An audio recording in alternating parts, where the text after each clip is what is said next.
Exactamente, ¿qué enfermedad tiene tu madre? Mi madre tiene Alzheimer. ¿Cuándo deciden pedir la ayuda de la dependencia? En el año 2018. El médico sobre la marcha nos dijo que solicitáramos ya la ayuda sobre la marcha porque tardaban años en darla. No he recibido nada y sigo sin tener ayuda de nadie. Y mi padre ha bajado 36 kilos. Necesito ayuda casi todo. Van lento, no me dicen nunca el por qué ni cómo. Borja, tú has dejado tu trabajo para dedicarte en exclusiva a tu mujer, ¿verdad? Yo dejé de trabajar porque a mí se me dijo desde el gobierno de Canarias que si la situación era de este tipo, pues tenía derecho a una ayuda que se llama la ley de dependencia. Pero nadie me explicó que eran 25 meses de espera. Hemos ido en 2021 y nos dicen en el mes de febrero que van por el 2018. O sea, el mundo ha caminado 2 años y ellos han caminado 1. ¿Qué tal? Buenas noches. Acaban de escuchar a Mónica, a Coraida y a Borja, personas que ponen rostro a los problemas de la dependencia en Canarias. Las islas están a la cola en listas de espera y prestaciones y los solicitantes tienen que aguardar 927 días de media para la resolución de sus expedientes, lo que supone 5 veces más del tiempo que fija la ley. Esta noche vamos a abordar este problema en profundidad con la emisión de un reportaje que hemos titulado El muro de la dependencia. Pero la actualidad manda, como saben, y como no podía ser de otra forma, vamos a tratar la última hora también del coronavirus en Canarias y todas las incógnitas que deja el cambio de criterio con la vacuna de Oxford AstraZeneca. Para hablar de todo esto saludamos a nuestra primera mesa de invitados de esta noche. Nos acompañan Luis Ortigosa, que es presidente de la Sociedad Canaria de Pediatría. Buenas noches, Luis. Está también con nosotros Basilio Valladares, catedrático de parasitología.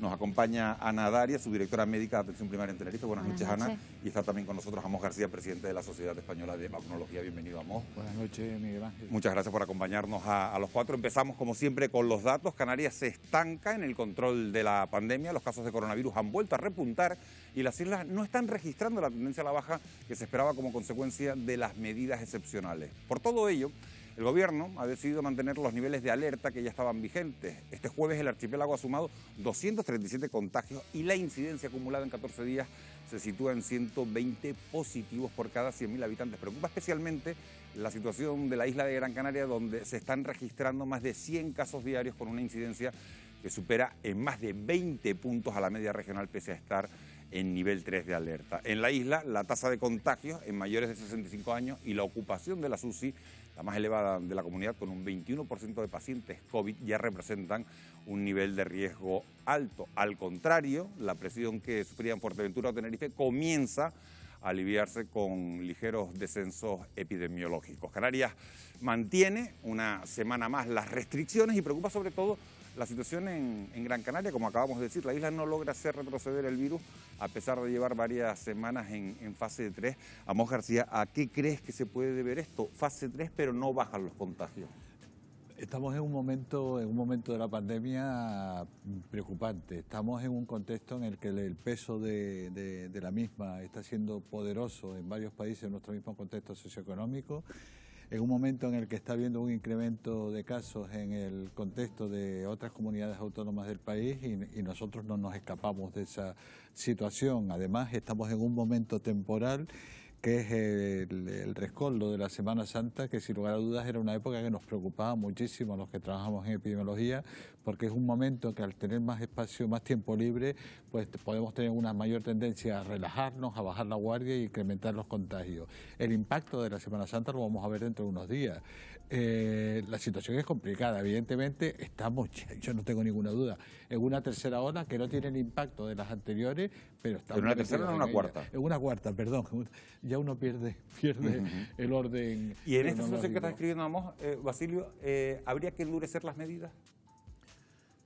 En Gran Canaria, digo que es donde no está bajando a pesar de estar en un nivel de alerta 3. Vamos a ver, las personas que están tomando esas decisiones sopesan el beneficio que puede suponer desde el punto de vista sanitario endurecer las medidas y el perjuicio que puede organizar desde el punto de vista social ese endurecimiento. Están queriendo mantener un equilibrio. A veces diríamos, pues hay que endurecerlas y otras veces diría, pues no lo sé. Yo sinceramente no le arriendo la ganancia. No me gustaría estar en el momento de la toma de esas decisiones no es fácil. Hay otro asunto que preocupa a Ana, un nuevo brote hospitalario detectado en el hospital de la Candelaria en Tenerife, que afecta ya a 20 personas. Ha obligado ese brote a reprogramar algunas de las intervenciones quirúrgicas que estaban programadas, intervenciones no urgentes. ¿Cómo está evolucionando la presión asistencial de las islas, tanto en los hospitales como en la atención primaria? Bueno, sí es cierto que Gran Canaria tiene una tendencia peor y la presión asistencial en los dos grandes hospitales de Gran Canaria sí está por encima de la isla de Tenerife. En Tenerife ha bajado un poquito la presión asistencial, pero sigue preocupando. Estamos en un nivel alto todavía y en atención primaria la presión a nivel del día a día de los casos positivos y de los contactos estrechos que llevamos sigue siendo alta. Nos preocupa la presión asistencial y nos preocupa que esas personas que están ingresando malas, en una situación más grave quizás, y también tardan menos en ingresar en lo que es las unidades de cuidados intensivos. Por lo tanto, ahí desde los hospitales están preocupados. Y en cuanto al brote de la Candelaria, es un brote que actualmente está controlado, que la planta ya ha sido desinfectada y está en funcionamiento, y que los pacientes que son positivos están trasladados a las zonas de hospitalización COVID y la planta está funcionando con total normalidad. Luis Ortigosa, otra de las noticias de la semana ha sido esa decisión, ese anuncio por parte del presidente del Gobierno de España, de Pedro Sánchez, que ha anunciado que previsiblemente el 9 de mayo se va a poner fin al estado de alarma en el que está España en estos momentos. ¿Es una decisión precipitada? Bueno, yo creo que es lo que estaba previsto. De aquí a entonces queda un mes. Y si la situación en Europa y en España continúa a peor, yo creo que habrá que replantearse ese parón del estado de alarma, con lo cual yo creo que de aquí a entonces decir que es precipitado simplemente es lo que se había dicho hace, no sé, 6 meses fue cuando se estableció. Pues bueno, al llegar, yo creo que la semana anterior habrá que ver. Estamos viendo que aquí en Canarias, por ejemplo, estamos pasando en 4 semanas de una fase 1 a una fase 3 en una isla, y en la otra isla al contrario, con lo cual la movilidad de las personas, muchas veces sin cumplir las medidas que tienen que cumplir, son las que están haciendo que el virus viaje, y ese es el problema que tenemos. Si al margen de que la vacunación está teniendo los problemas que pueden tener, resulta que la población o parte de la población no es responsable, evidentemente la transmisibilidad del virus va a continuar, y a lo mejor pues habrá que plantearse el día 9 de mayo si es adecuado parar el estado de alarma. Sobre este tema, Ana, me gustaría preguntarte si decae el estado de alarma, las comunidades autónomas van a tener competencias para limitar, como estábamos hablando, la movilidad, pero no para mantener el toque de queda. ¿Estamos en condiciones de levantar una restricción de este tipo?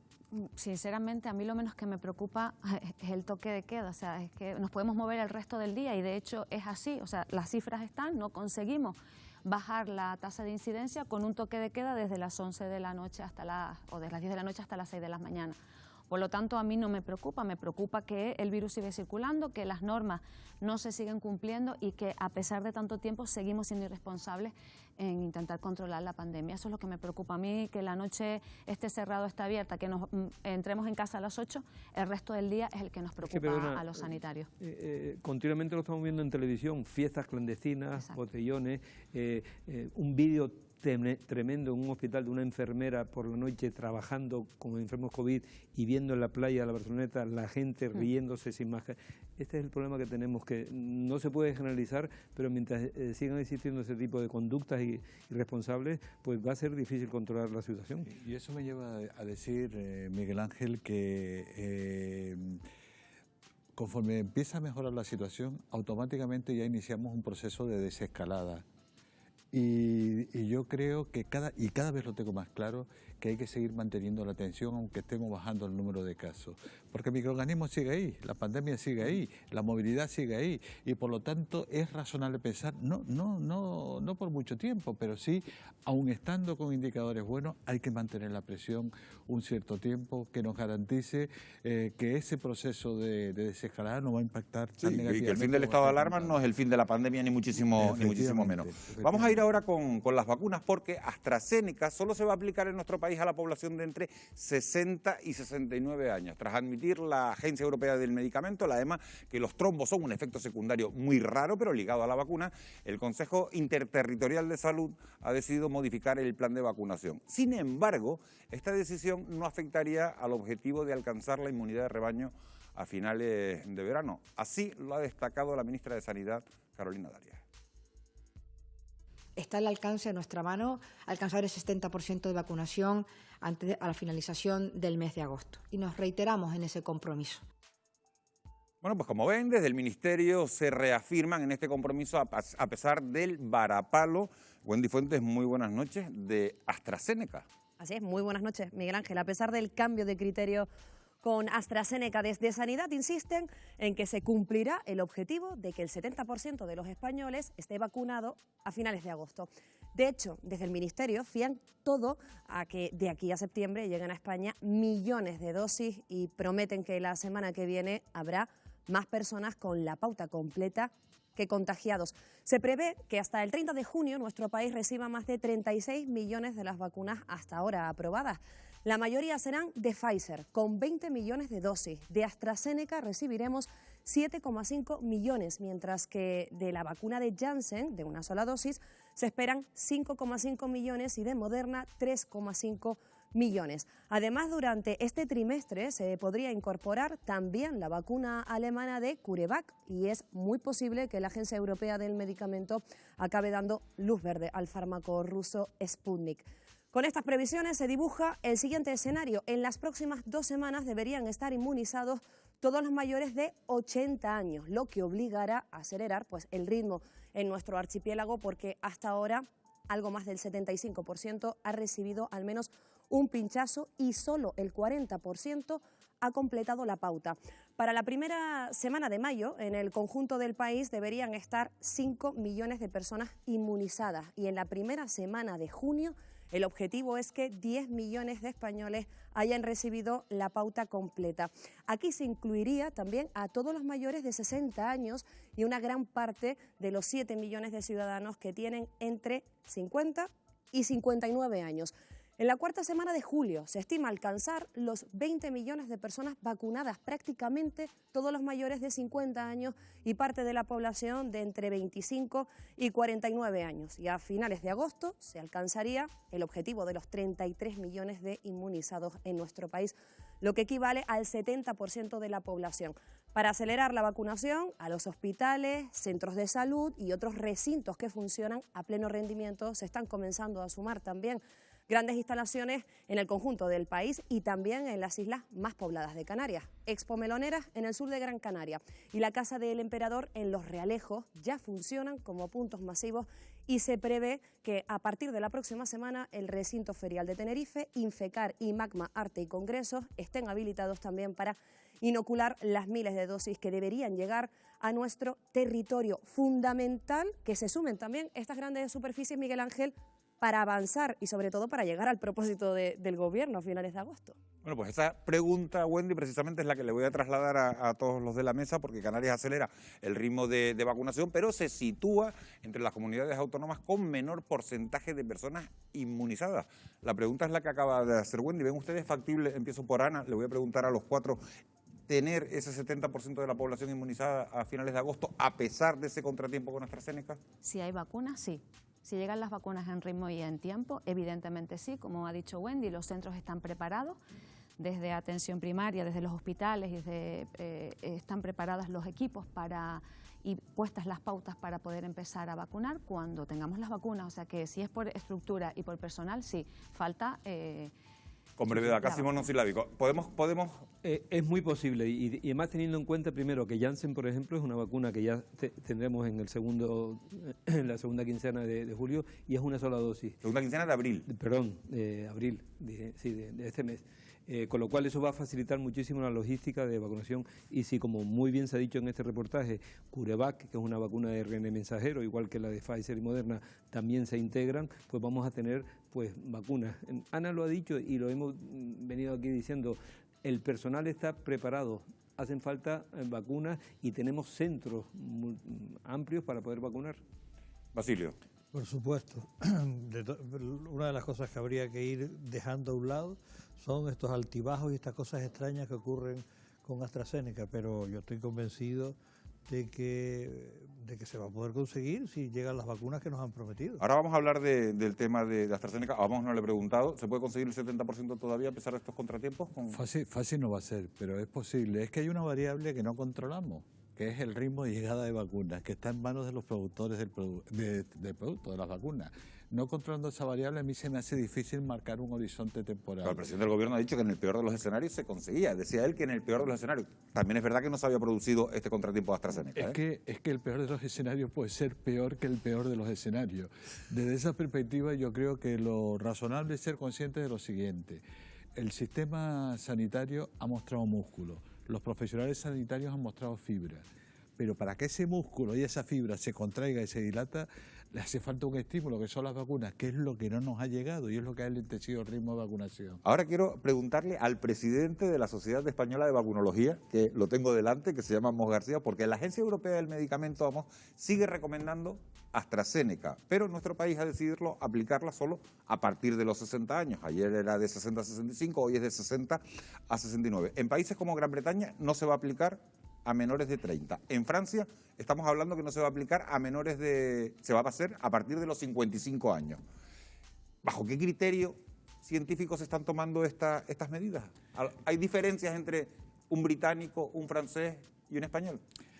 El Reino Unido está un poco al margen del resto de los países de la Unión Europea, que más o menos van a seguir una política bastante homogénea. Puede cambiar en la edad... 55, 60, 65, son más o menos esa es la franja. Es el baile de cifras, pero todo el mundo va a vacunar por encima de esas edades, es decir, va a haber un consenso claro, salvo el Reino Unido, que entre otras cosas es el país donde se produce la vacuna de AstraZeneca. Yo creo que o países como Dinamarca que no quieren vacunar. O países como Dinamarca que no quieren vacunar, efectivamente. Yo creo que lo que tenemos que tener claro de entrada y dejarlo de manera rotunda puesto sobre la mesa es que la vacuna AstraZeneca es segura y eficaz. Eso no puede haber ninguna duda al respecto.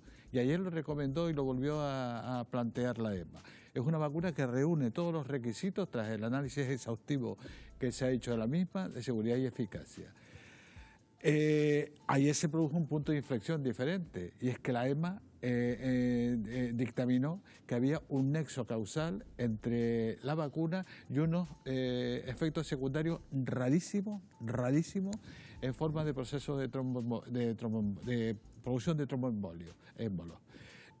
Esa relación causal está constatada, pero repito, en una proporción absolutamente escasa.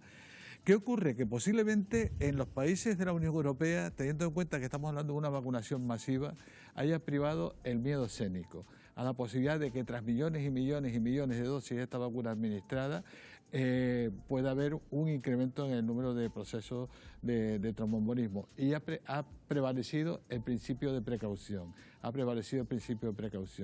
¿Y esto qué significa? ¿Que la vacuna es insegura? No, que la vacuna es segura, pero se ha decidido administrar en una franja de edad donde no habían aparecido estos procesos de tromboembolismo. Claro, pero sobre lo que dice Amos García, y le pregunto a otra persona experta, Basilio Valladares, la pregunta ¿es seguro administrar la vacuna AstraZeneca hasta los 69 años? Lo digo porque hasta hace poco esa vacuna solo se aplicaba a los menores de 55 porque se decía que no había estudios suficientes que demostraran la fiabilidad de esta vacuna en personas mayores. Y ahora lo que se recomienda es justo lo contrario, que no a menores sino a mayores. Con tanto vaivén, es normal que la sociedad se muestre preocupada, ¿no?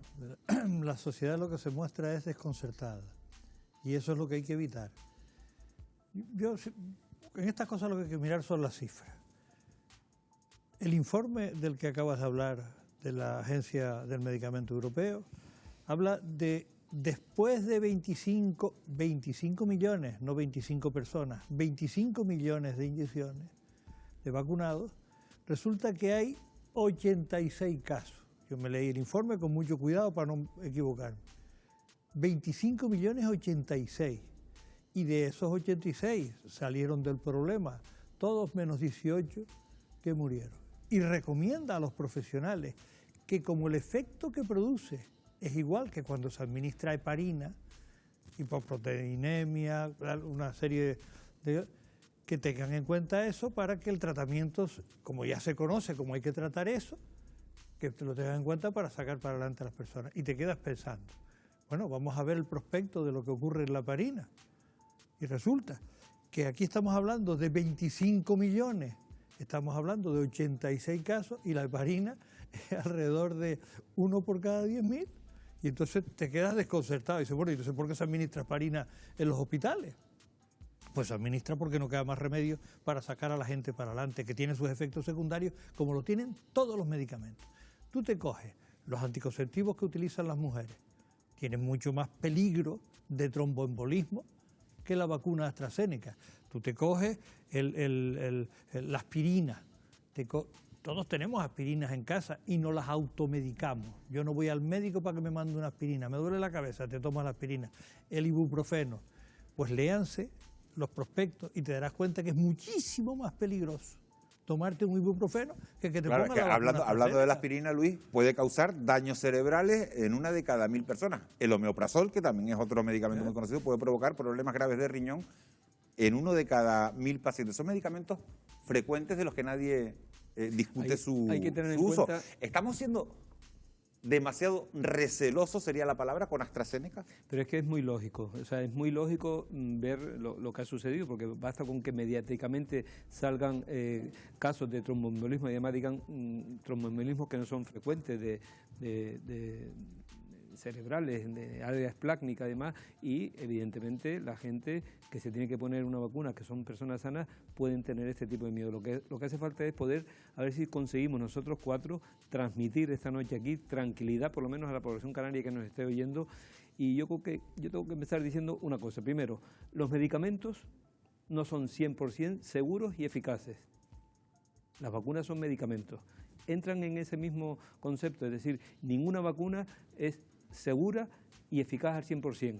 Dicho eso, decimos lo mismo, las vacunas son los medicamentos más seguros que existen. ¿Por qué? Porque se someten a un rígido proceso de estadios clínicos, de ensayos clínicos previos. Y cuando ya se conocen los efectos secundarios, que son leves o moderados, esas vacunas pueden utilizarse. Y después ya en tiempo real, ya sigue el 4º proceso de farmacovigilancia para ver si existe algún proceso o algún efecto secundario indeseado que no se hubiese visto en los miles y miles de personas que entraron en ensayos clínicos. Y es lo que se está viendo ahora. Después de 1 mes y pico se han visto estos procesos tromboembólicos y efectivamente, ya lo dijo ayer la Agencia Europea del Medicamento, muchos lo sospechamos que podía tener en algunas personas que pueden haber temas de susceptibilidad y de autoinmunidad o de problemas de inmunidad en esas personas, generarles este tipo de tromboembolismo. Pero son efectos 0.001, es decir, ridícula y ya acabo. Y lo que quiere decir la Agencia Europea del Medicamento, y lo dijo ayer, en la báscula de efecto de beneficio y perjuicio sigue siendo mucho más beneficioso el continuar con la vacunación, teniendo en cuenta este tipo de consideraciones que hemos comentado, y que la gente que nos estén oyendo que se queden tranquila con la vacuna de AstraZeneca en este momento. Hay otro asunto que me gustaría tocar. Alemania, por ejemplo, que quiere negociar la compra de la vacuna rusa, de la Sputnik, una vacuna que para muchos científicos es mejor incluso o tiene más fiabilidad que la de AstraZeneca y que además se podría producir en España. ¿Debería negociar España la adquisición de la Sputnik? Primero tiene que autorizarla la Agencia Europea del Medicamento, que no la ha autorizado todavía. En todo el proceso de gestión, vamos a ver, es una buena. Los resultados que ha publicado en revistas científicas de impacto como el Lancet. ¿Y por qué no la aprueba la EMA? Pues por varias razones. En primer lugar, porque, por ejemplo, se empezó a desarrollar su uso en Rusia sin que hubiera completado la fase 3 de ensayo clínico, y eso es impensable en los parámetros europeos. Además, la EMA no ha participado en ningún momento en el proceso de evaluación y desarrollo de este producto y no ha recibido el dossier hasta ahora, que lo tiene. Yo también, es posible, y no lo rechazo, la idea de que puede haber también un condicionante de estrategia geopolítica. La Unión Europea está enfrentada a Rusia con políticas de sanción a a Rusia y comprarle vacunas a lo mejor no es lo que se aprecia en la génesis de la Unión Europea. En cualquier caso, yo creo que es una vacuna nueva, pero primero la tiene que aprobar la EMA. Y una vez que lo apruebe la EMA, lo lógico que entre en el proceso de central de compras que tiene establecida la Unión Europea. Sería lo razonable. Pero si no entra en esa central de compras, cualquier país debería pujar por ella. Cualquier país, no cualquier comunidad autónoma de un país, cualquier país. Queda claro. Bueno, pues hablando de vacunas, resulta, fíjense, que la solución a la escasez de dosis la podríamos tener en nuestro propio país, pero no se le ha dotado de la financiación adecuada. Hablamos de la vacuna española del Centro Superior de Investigaciones Científicas que lidera el virólogo Luis Enjuan. Es un fármaco en monodosis e intranasal que promete una gran efectividad. Vamos a conocer más detalles con una de sus investigadoras, la científica Sonia Zúñiga. Lo vamos a hacer de la mano de nuestra compañera Wendy Fuentes. Así es, Miguel Ángel, y no perdemos tiempo. Ya saludamos a Sonia Zúñiga, viróloga e investigadora del CSIC, a la que ya saludo. Muy buenas noches. Hola, buenas noches. Bueno, hay optimismo por las posibilidades que abrirá este fármaco. Eso sí, estamos acostumbrados a la administración intramuscular, pero no a la intranasal. ¿Qué ventaja implica esta fórmula? Bueno, una inoculación intranasal o inhalada, la ventaja que tiene es que va dirigida a las mucosas. Para que todo el mundo lo entienda, este virus y otros virus respiratorios entran por el aparato respiratorio, nariz, boca, etcétera. De manera que si produjésemos una inmunidad en esas mucosas, en esas vías de entrada, se evita no solamente la enfermedad que produce el virus, sino también se evitaría en gran medida la infección y, por tanto, la transmisión. También queríamos preguntarle cuándo comenzarán los ensayos en humanos y en qué fecha cree que podría estar lista para comercializarse. Bueno, de las 3 vacunas que están más avanzadas en el CSIC, la nuestra es la que va más lenta, obviamente. Es una vacuna que requiere de bastante más investigación porque es mucho más compleja y nosotros todavía estamos algo lejos de empezar ensayos en humanos. Estamos esperando poder empezar pronto los ensayos preclínicos en modelos animales. Y si todo fuese muy bien, empezar ensayos clínicos en humanos, pongamos en algún momento en la segunda mitad de este año. De manera que nuestro objetivo sería tener una vacuna lista para el año que viene, pongamos la mitad del año que viene aproximadamente. Pero no depende solamente de nosotros, los ensayos clínicos es una cosa muy compleja que nosotros como laboratorio de investigación pues no podemos controlar tanto los tiempos y lo que va a suceder y es muy difícil poner una fecha en este momento. Nos quedamos con ese dato, con esas fechas. Como sabe, mucho se ha hablado en estas últimas horas de la vacuna AstraZeneca. Me gustaría preguntarle qué previsión tiene sobre los efectos secundarios de la vacuna del CSIC. Bueno, esto es algo que hay que mirar siempre en todas las vacunas. La nuestra está derivada del propio virus, con lo cual podría tener algunos efectos que se producen durante la infección. Pero precisamente lo que hacemos es quitarle todos aquellos elementos que hacen que el virus cause una enfermedad severa. De manera que no esperaríamos efectos secundarios muy dañinos, digamos. Pero esto es algo que se ve exactamente en los estudios en modelos animales y en los ensayos en fases clínicas. También hay que decir que precisamente por eso estamos probando varias rutas de inoculación, porque hay algunas rutas de inoculación que están menos exploradas en general en todos los medicamentos y podrían tener algún efecto que se desconoce. Por eso estamos abiertos a todas las posibilidades. Vale. ¿Y sabemos si protegerá contra las nuevas variantes del virus? Bueno, esperamos que sí. De hecho, esto es algo que ya las vacunas que están en desarrollo, incluyendo la nuestra, estamos empezando a considerar. La buena noticia es que para varias de las variantes que están ahora mismo circulando, como por ejemplo la del Reino Unido, muchas de las vacunas que se están utilizando son bastante eficaces, aunque disminuyan un poquito su eficacia original. Nosotros esperaríamos estar en esos rangos de eficacia, pero de nuevo, cuando se hagan los ensayos en animales y luego los ensayos clínicos, todos estos factores se tendrán en cuenta y esperamos tener buenos resultados. Bueno, y esta pregunta también teníamos que formulársela. Se ha criticado y mucho la falta de financiación de este fármaco. Si el Estado hubiera aportado más medios, quizás a día de hoy hubiéramos tenido ya la vacuna española. Bueno, hay que decir que en realidad se nos ha apoyado muchísimo. Tanto el Ministerio de Ciencia, el CSIC, que es nuestro organismo, nos ha apoyado muchísimo, no solo a nosotros, sino a los otros candidatos vacunales que se están desarrollando en el CSIC, que de hecho van mucho más adelantados y es muy, muy probable que si todo va bien y todo va según los plazos que ellos esperan, a finales de este año haya una o varias vacunas españolas. Lo que ocurre es que, bueno, esto es una cosa muy compleja y la velocidad con la que se han obtenido vacunas en el año pasado, pues es una cosa nunca vista hasta el momento y casi todas vienen de grandes compañías que no son lo mismo que los pequeños laboratorios de investigación. Entonces, no es todo, digamos, la financiación, sino hay que tener en cuenta pues, que un laboratorio de investigación no se puede comparar con una empresa que tenga 600 empleados trabajando día y noche. Lo importante es que finalmente salga esa vacuna. Sonia Zúñiga, gracias por habernos acompañado esta noche en Fuera de Plano. Gracias a vosotros, buenas noches. Gracias por haber despejado dudas sobre la situación actual, ya lo han escuchado Miguel Ángel, y hacer esa valoración y previsión, como decíamos, de la vacuna del CSIC. Gracias, Wendy. Acabamos de escuchar sus ventajas. ¿Crees, Basilio Valladares, que va a ser una vacuna que va a marcar la diferencia y va a dar un salto cualitativo? En principio parece ser que sí, pero las 3 españolas, esta, sobre todo por la vía de inoculación, va muy bien.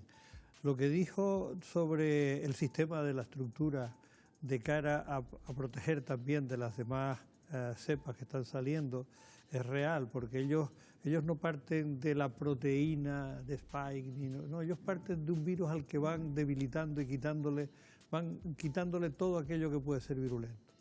Y una vez realizado eso, entonces ya potencian las proteínas frente a las que tienen que generar la respuesta. Es una ingeniería genética bastante buena. Y yo tengo una ilusión tremenda, y el señor que estaba allí no era Luis Enjuanes, era Vicente Larraga. Vicente parte de una vacuna de DNA, con Vicente tengo amistad y he trabajado con él y tengo publicaciones con él. Esta es posible si Vicente consigue lo que quiere, que sea la más cómoda de llevar a África. También la de Luis, porque la temperatura a la que se va a poder mantener será prácticamente la temperatura ambiente. Pero es que Vicente está intentando ver si su vacuna DNA puede colocarse en parche. Cuando lo tienes que ir a África, donde no hay electricidad. Estábamos hablando de la intranasal de Enjuanes y esta es en parche. Yo se lo comenté y dice, bueno, ahora estoy probando con esto, tengo un problema a resolver, pero vamos a intentar que sea a través de parche. Eso son soluciones que no la han hecho los otros porque han ido a una velocidad descomunal, es decir, cogieron una tecnología que se estaba utilizando frente al cáncer para aplicar la vacuna y bueno, les ha dado resultados, pero el adecuarla a las necesidades con una temperatura más lógica, pues como pasa con la de la gripe y la vacuna de la polio y todas las demás que tenemos, eso lo consiguen los españoles, que somos, digan lo que digan, son mejores que los científicos españoles que los científicos de fuera. Ana, esta vacuna que acabamos de ver está tardando en desarrollarse más que las otras, en ella están trabajando investigadores jubilados, caso de Larraga, caso también de Enjuanes, y científicos que tienen contratos bastante precarios. Además, el presupuesto son 2 millones de euros, que es un presupuesto pírrico, si se permite la expresión, comparados con los miles de millones con los que han contado otras vacunas. ¿Por qué desde nuestro país, desde España, no hemos invertido más en una vacuna que nos ayudaría a superar antes esta crisis económica y esta crisis sanitaria? Pues esto es un problema que arrastra el sistema sanitario público de años y que se ha visto ahora, y esto lo ha puesto de manifiesto.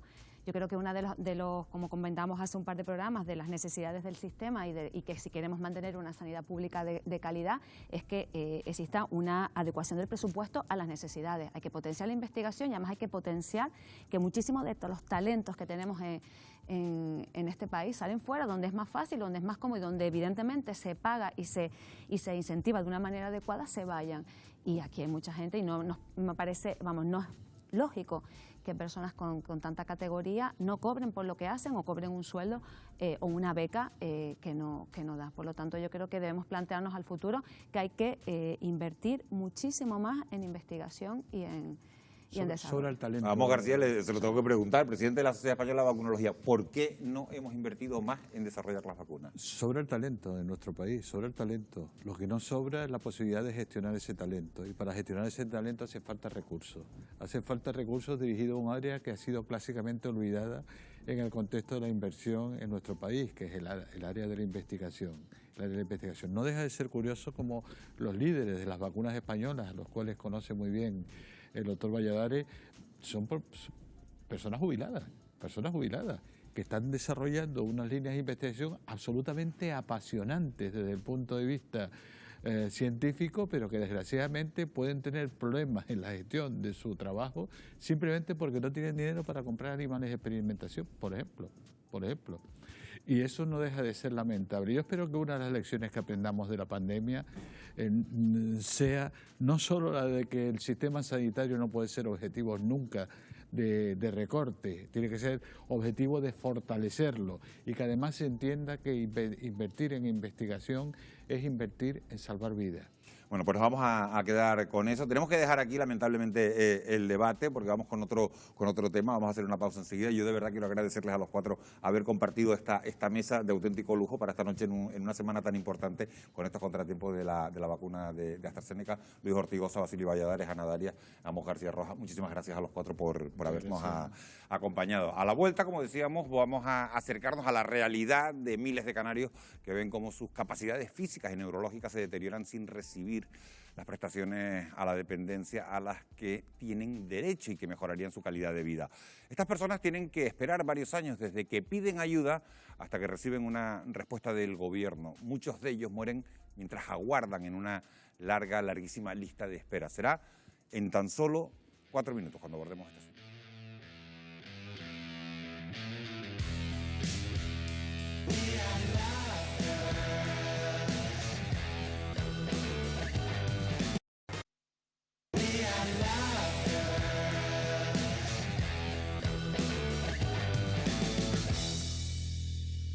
Ya estamos de vuelta aquí en Fuera de Plano cuando son las 11 menos 8 minutos de la noche para tratar un gran asunto que ya antes de la pandemia constituía uno de los graves problemas que tenemos como sociedad y que ha empeorado con la irrupción del virus. Nos referimos a la dependencia. Esta noche vamos a dedicar nuestro reportaje a todas aquellas personas que no pueden hacer frente a las actividades básicas diarias por sí solas. En Canarias miles de ellas tienen derecho a unas ayudas que, sin embargo, permanecen estancadas en la maraña administrativa. Tras 14 años vigente, la ley de dependencia sigue atrapando a los afectados y a sus familiares. Para abordar todo este asunto, vamos a saludar esta noche a distintas personas. Nos acompaña Miguel Montero, que es director general de Dependencia del Gobierno de Canarias. Buenas noches, señor Montero. Muy buenas noches. Gracias por acompañarnos. Está con nosotros también Elena Felipe, que es directora de la Asociación de Cuidadoras, Familiares y Amigos de Personas con Dependencia, Alzheimer y otras patologías. Señora Felipe, buenas noches. Muchas gracias por haber venido. También damos la bienvenida a José Regidor, biogerontólogo y presidente de la Asociación Alzheimer Canarias. Buenas noches, señor Regidor. Electo. Y también damos la bienvenida a Julio Rodríguez de la Rosa, que es vicepresidente de la Asociación de Familiares y Cuidadores de Enfermos de Alzheimer y otras demencias de Tenerife. Gracias, don Julio, por acompañarnos. Enseguida vamos a debatir largo y tendido sobre el estado de la atención a la dependencia en Canarias, pero antes vamos a ver esa primera parte del reportaje que hemos bautizado El Muro de la Dependencia.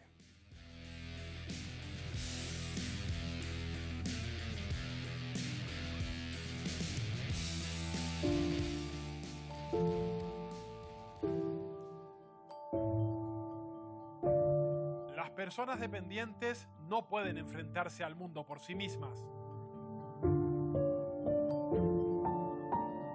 Necesitan el apoyo de otros para derribar obstáculos que les impiden realizar sus actividades básicas. Pero esa ayuda se torna cada vez más complicada porque la pandemia ha hecho mella en el sistema de dependencia, un sistema que ya lastraba problemas antes de la llegada del coronavirus.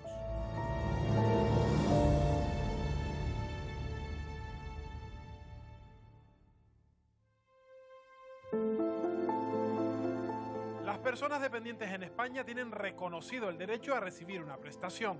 Se recoge en la llamada Ley de Dependencia aprobada en 2006. Hoy hemos dado un paso decisivo para construir una sociedad más justa y más digna. Una sociedad en la que todos podemos sentirnos más integrados. Pero 15 años después, la ley de dependencia está lejos de alcanzar sus metas, en especial en Canarias.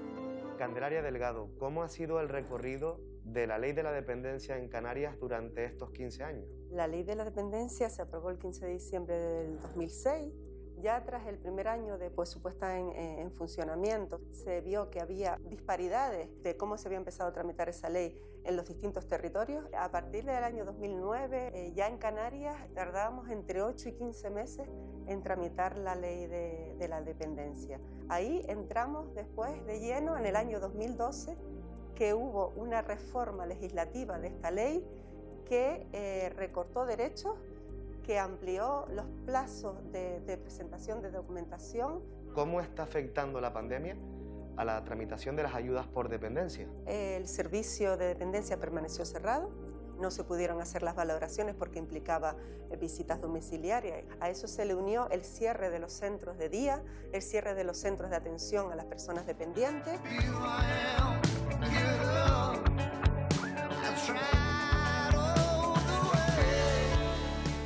Actualmente, en Canarias hay más de 33.000 personas a las que se les ha reconocido el derecho a recibir una prestación, pero más del 24% de ellos sigue esperando. Exactamente, ¿qué enfermedad tiene tu madre? Mi madre tiene Alzheimer. ¿Cuándo deciden pedir la ayuda de la dependencia? En el año 2018. Mi madre en ese año empezó, la pobrecita, a olvidarse de las cosas, a llorar, y pensamos que tenía depresión, pero ahí apareció la palabra Alzheimer. El médico sobre la marcha nos dijo que solicitáramos ya la ayuda sobre la marcha porque tardaban años en darla. Dejamos la documentación en el año 2018 hasta la fecha. Mi madre hoy en día ya está en la fase 5-6. ¿Que cuándo va a llegar la carta? No tengo ni idea. No he recibido nada y sigo sin tener ayuda de nadie. Y te dice que económico no va a ser, que va a ser tipo un centro de día. Mi madre ya camina pasos muy cortitos. La tenemos que llevar en silla de ruedas. La pobrecita ya no se entera de nada. ¿Qué tipo de ayuda me van a dar en un centro de día? Eso está bien al principio, pero ya la enfermedad está muy avanzada. Mónica, ¿cuál es el mensaje que quieres lanzar hoy? ¿Qué pides? Me da igual la ayuda que sea, pero que me ayuden. Que me hagan aunque sea la comida para el viejito, porque yo soy la que me estoy encargando de hacer la comida para mi madre. Y mi padre ha bajado 36 kilos.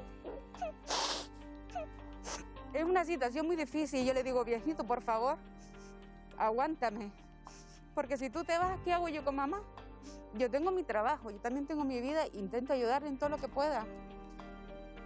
Pero es muy difícil. Legalmente se establece que el plazo máximo son 3 meses, ampliables por otros 3. ¿Cuál es el problema? Que eso precisamente no es lo que está ocurriendo. Por término medio está alrededor de unos 18 meses e incluso 2 años. Lo que debieran hacer es, lo primero, hacer una reclamación solicitando la ejecución de esa resolución que les ha sido notificada y tienen el plazo de 1 mes para que se les responda. Si no se les responde, puede acudir o bien al defensor del pueblo o bien directamente a los juzgados de lo contencioso administrativo. Mientras más de 8.000 canarios dependientes esperan recibir la prestación que ya se les ha reconocido, otros siguen luchando para poder optar a esa ayuda. Bienvenidos al 012, teléfono de información del Gobierno de Canarias. Llamaba para ver cómo está mi solicitud de la ley de dependencia. Acoraida es una de las más de 15.000 personas que permanecen pendientes de una resolución.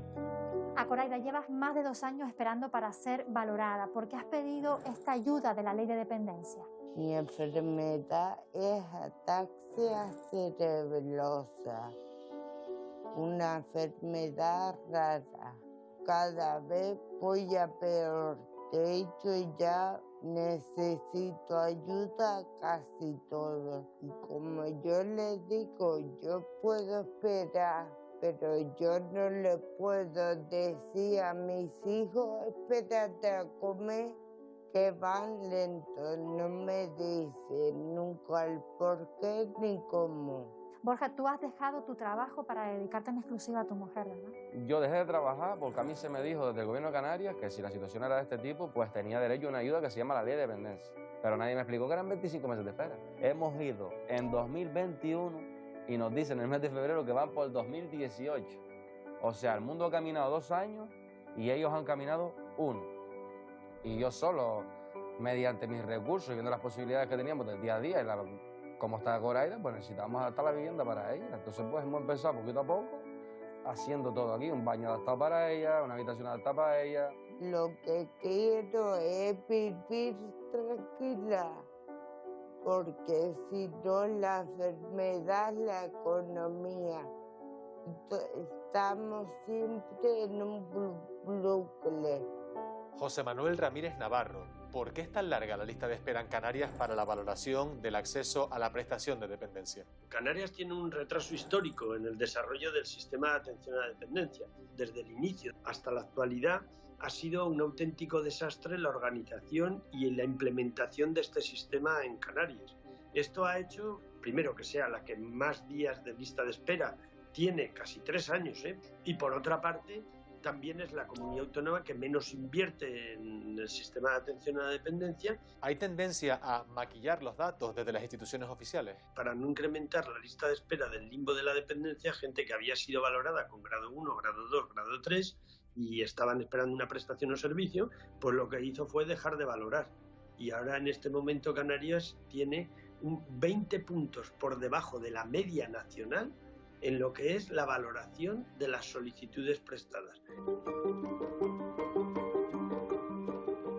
Los dependientes tienen que soportar una larga espera, pero la mayoría no dispone de ese tiempo. Algunos fallecen sin recibir ninguna prestación o la reciben poco antes de morir. Naira, ¿en qué año solicitó tu padre la ayuda para la ley de dependencia? La solicitamos en el año 2015. En el 2013 sufre un hito en casa. Nos habían dicho los médicos de que él no iba a hacer vida normal. ¿Tardaron en ponerse en contacto con él para su primera valoración? Cerca de los 2 años para que lo vinieran a valorar. Empezamos a tramitar los papeles, dijeron que tenían que volverlo a valorar y en septiembre del 2019 vino la chica y nos dijo que ya ahora el paso que quedaba a seguir era que la trabajadora social del centro base se pusiera en contacto con nosotros para abonarle a mi madre en la pensión y para integrar a mi padre en el centro.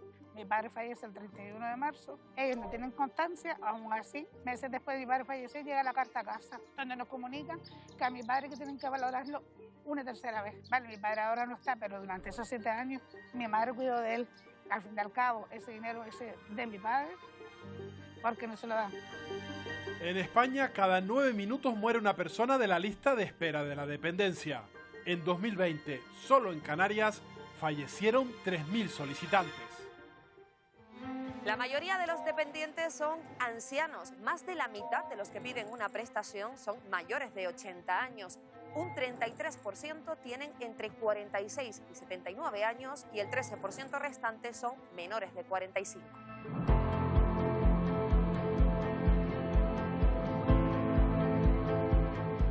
¿Cuáles son las principales enfermedades que pueden incapacitar a una persona mayor?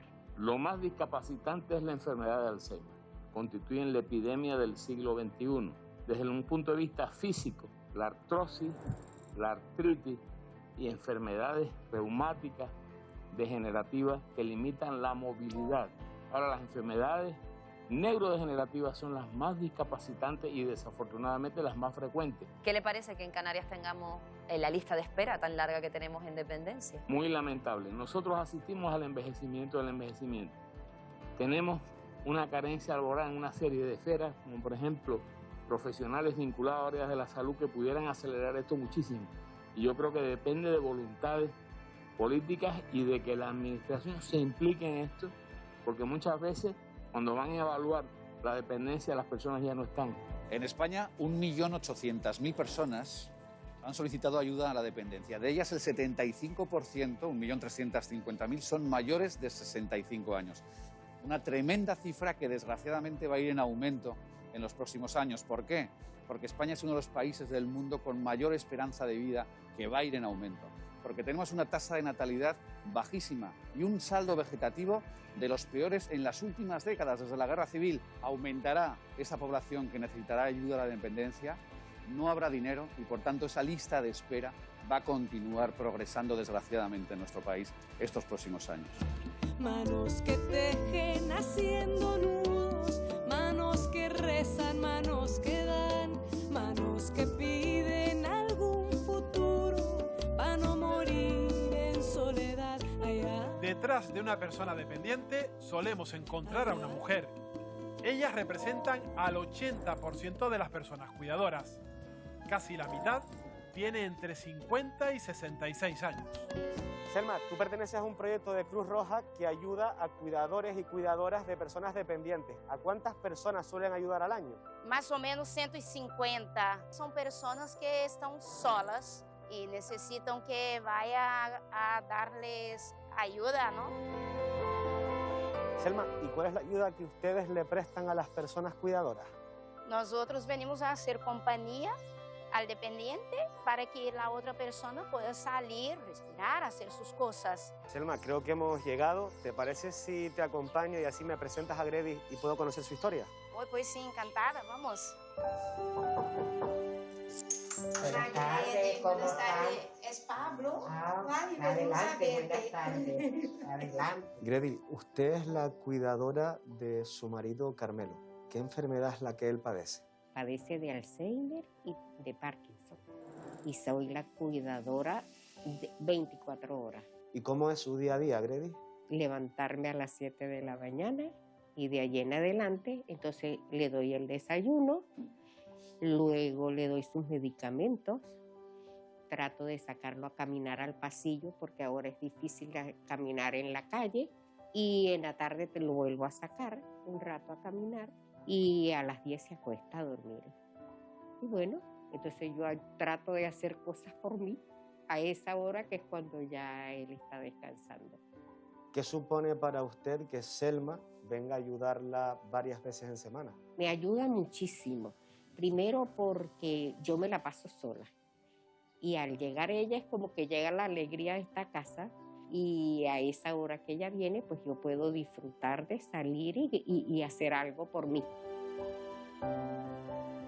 Bueno, históricamente la mujer es la que se ha encargado de los cuidados, ¿no? El coste que supone a una mujer asumir el rol de cuidar supone tener menos tiempo para dedicarse a sí misma, menos tiempo para relaciones sociales, menos tiempo para profundizar en su vida académica o en su vida laboral y al final pues los costes de esto es mayor ansiedad, mayores casos de mujeres con depresión. Encargarse de una persona dependiente es ahora más complicado que nunca. La COVID ha provocado que casi la mitad de los cuidadores haya experimentado un empeoramiento de su salud, tanto física como mental. El 57% se ha sentido más triste y el 37% ha tenido problemas para dormir. Maruca, a media mañana. Raquel, tú cuidas a tu madre que tiene Alzheimer aquí en casa. ¿Cómo han vivido toda la pandemia y las semanas de confinamiento? La verdad que ella lo pasó bastante mal porque ella hacía sus pequeñas cositas, como ir a comprar el pan, irse a tomar el café en casa de su vecina, cuando de repente de un día para otro pues dejó de hacerlo.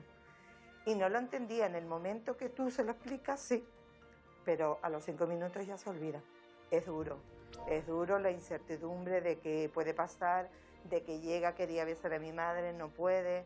Ella, sobre todo con el problema del principio de dependencia que tiene, de demencia, quiere darle un beso porque siempre les ha dado un beso, les da abrazos y demás. ¿Qué medidas adoptaste durante todas estas semanas para reducir al máximo el riesgo de un posible contagio? Mi hermano era el que se encargaba de traerme la compra, la dejaba en la entrada. Cuando ya los chicos, mis hijos empezaron al colegio, pues ahí sí es verdad que lo llevé peor.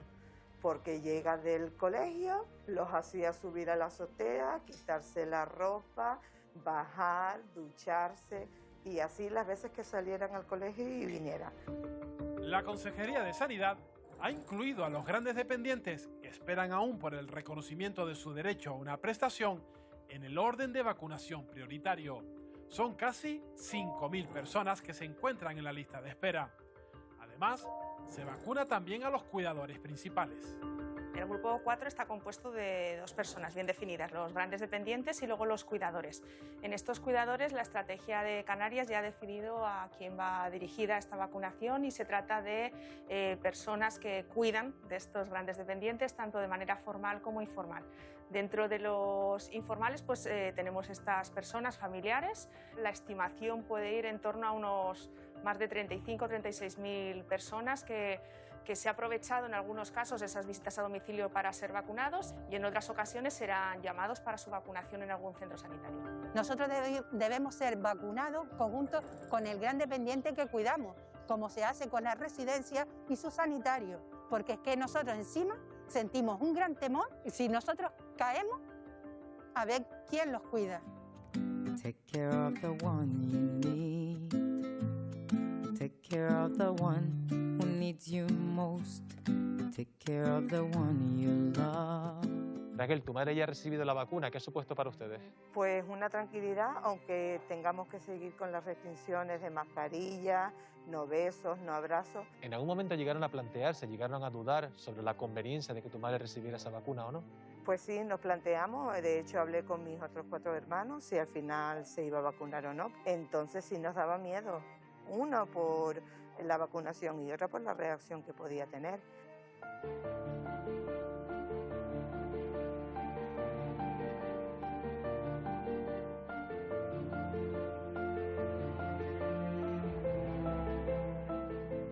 La pandemia es una barrera más a la que deben hacer frente los dependientes y sus cuidadores. Otro obstáculo que muchas familias deberán solucionar en solitario, sin la ayuda de nadie.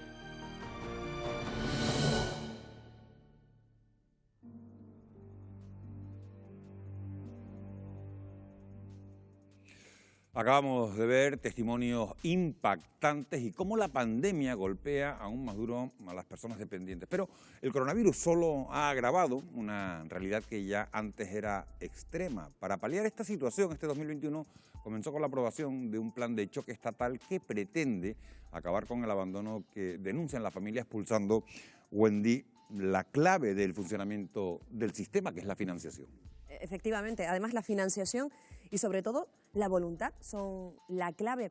A pesar de que el Estado y las autonomías deben financiar respectivamente el 50% del sistema de dependencia, el peso entre administraciones ha estado históricamente descompensado. Con una partida inicial de 400 millones de euros en 2007, los fondos nacionales pues aumentaron paulatinamente hasta el año 2012, cuando comenzó la época de recorte. Según el Inserso, desde ese año hasta 2015 se dejaron de transferir al menos 1.220 millones a las regiones. Ante esa falta de recursos y el crecimiento de las solicitudes para poder acogerse a la dependencia, las comunidades autónomas tuvieron que hacer frente a más del 80% de los gastos, lo que en Canarias se tradujo en el desembolso de cerca de 350 millones de euros en 4 años. Sin embargo, la factura del tijeretazo no ha parado de crecer y no ha sido hasta 2021 cuando las cuentas estatales han experimentado un incremento notable. Este año se destinan para toda España 2.354 millones, un 34% más que en el ejercicio anterior. Y en las cuentas del archipiélago se contempla una dotación de 221 millones a estos servicios. Son cifras que intentan paliar la cruda realidad de la dependencia en las islas, donde más de 8.000 personas han sido reconocidas, pero todavía no reciben la prestación unas 15.000 personas que esperan precisamente por esa resolución, con el objetivo sobre todo de desatascar este gran tapón que hoy es la dependencia y reducir hasta un 75% las listas de espera. El Gobierno central ha aprobado un plan de choque con más de 600 millones de euros este año. De un primer reparto, las islas recibirán 9,2 millones. Esto supone un 3,2% del total distribuido entre todas las comunidades autónomas y deja a Canarias en la mitad de la tabla de beneficiadas para estar, precisamente Canarias está en la cola del país. Miguel Ángel, unas cifras que no terminan de llegar y con la falta que nos hacen, y además lo hemos visto con los datos. Bueno, pues voy a coger tus datos, tus cifras, Wendy, las voy a poner en la mesa. Le pregunto a José de Regidor, le traslado la pregunta, ¿qué le parece ese reparto? ¿Cree que 9 millones de euros para las islas son suficientes para resolver el problema? Yo creo que no solo el dinero es necesario para resolver el problema. Yo creo que hay varios asuntos, además del dinero, para resolver el problema. Uno de los principales elementos que tenemos que considerar es cómo funciona el sistema. No estoy hablando de personas, estoy hablando del sistema. Y creo que el sistema tiene que corregirse de manera urgente. Porque si no, independientemente, aunque tengamos mucho dinero, el sistema no va a funcionar. Y esto es lo que nos está preocupando de manera importante. Lo segundo, ya se dijo que la mayor parte de las dependencias son de personas mayores. Los datos que yo tengo del Inserso es que el 72% de las ayudas son para personas mayores. Sin embargo, todos los estudios que se han realizado, incluyendo y fundamentalmente la Organización Mundial de la Salud, ha hecho una llamada reiterada cada año, pero este año la ha vuelto a hacer, por la discriminación a la que estamos sometiendo a las personas mayores. Una de las consecuencias de esa discriminación es precisamente la dificultad para acceder a la sanidad y a los asuntos sociales. Es decir, que en muchos casos nos encontramos una dificultad para poder acceder porque estamos discriminados. Esa discriminación es múltiple en ocasiones, puesto que, como estamos viendo, la mayoría de las cuidadoras son mujeres, se encuentran con otra segunda discriminación. Ya si hay un problema de racismo, pues también lo hará. Pero ahí es el grave problema. Y quiero terminar diciendo que en España estamos contentos porque tenemos una longevidad importante, porque tenemos una expectativa de vida importante, pero lo que no decimos, y esto es lo que me parece a mí fundamental, es que sin embargo no tenemos un envejecimiento saludable. Y esto es importante porque es lo que impediría también la dependencia.